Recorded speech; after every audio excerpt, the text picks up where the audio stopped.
Valea cosa, čakam te da umreš od sobredoza. Ti ne знаеш нищо за мене, искам да бъда велик, обаче ме убиваш иваното време.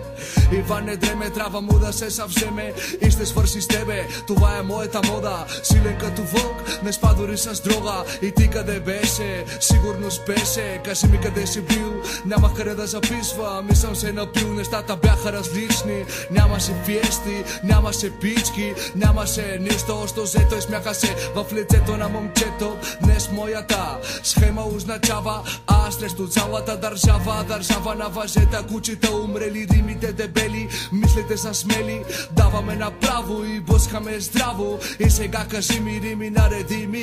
Работа с писалка, продавам в парка. Ти си голяма сматка, приятелката ти е патка и майка ти е крава.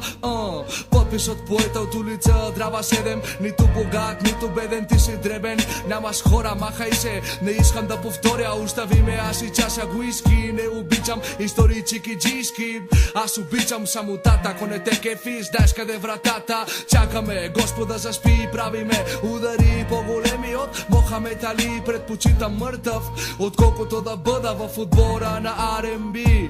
Това е войната, газиме лайната. Излизаме когато излезе луната. Имам стока за полицая и за адвоката.